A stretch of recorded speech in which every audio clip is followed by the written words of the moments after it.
మేము యాదగిరిగుట్ట దేవస్థానం నుండి వచ్చామండి. మేము ప్రతిరోజు కూడా అమ్మా నాన్న అనాథ ఆశ్రమం కార్యక్రమం చూడడం జరిగింది. మా అమ్మగారు ఎప్పటి నుంచి అంటున్నారు వెళ్దాం వెళ్దామని.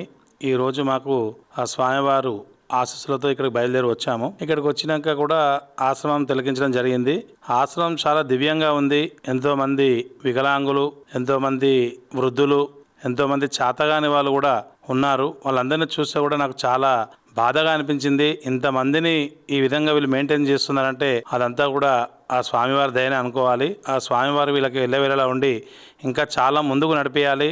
ఎంతో మందికి వీళ్ళు సేవ చేస్తున్నారు. ఈ ఉన్నటువంటి వాళ్ళందరికీ కూడా భోజన వసతి కానీ, వాళ్లకు వస్త్ర వసతి కానీ, వాళ్లకు తాగునీటి వసతి కానీ, వాళ్ళకి ఆరోగ్య సమస్య ఏదున్నా కానీ హాస్పిటల్ నుంచి కూడా అన్ని విధాలు ఇక్కడ ఏర్పాటు చేశారు. వాళ్ళు ఉన్నటువంటి వాళ్ళకి ఎలాంటి ఇబ్బంది లేకుండా చంటి పిల్లల్ని ఏ విధంగా చూసుకుంటున్నారో అదే విధంగా ఇక్కడ ఉన్నటువంటి వాళ్ళందరూ కూడా సేవాభావంతో వాళ్ళందరినీ కూడా ప్రేమతో ఆప్యాయంగా పలకరిస్తూ వాళ్ళకు అన్ని విధాల సమకూరుస్తూ దగ్గర ఉండి అన్ని చూసుకుంటున్నారు. మాకు చూడగానే ఎంతో బాధ అనిపించింది. మేము ఇక్కడికి వచ్చి దర్శనం చేసుకుని స్వామివారికి దర్శనం చేసుకుని వెళ్దాం అనుకున్నాము. మేము ఎంతో అంత డొనేట్ చేద్దాం అనుకున్నాం. కానీ మా మనసు కూడా చాలా బాధ అనిపించింది వాళ్ళందరినీ చూసేసరికి. ఒకరు కాదు, ఇద్దరు కాదు, కొన్ని వేల మందిని వీళ్ళు ఇక్కడ మెయింటైన్ చేస్తున్నారు. చాలా ఆనందంగా ఉంది.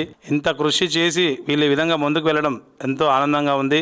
ఇలాంటి వాళ్లకు మనందరం కూడా ముందు ఉండి నడిపించాలి. ఈ అమ్మా నాన్న అనాథ ఆశ్రమం ఇంకా దినదిన అభివృద్ధి చెంది ఎంతో మంది భక్తులు వారికి తోచినంత సహాయం అందించి వాళ్ళందరికీ కూడా మనం ముందుండి వాళ్ళందరినీ కూడా చూసుకోవాలి.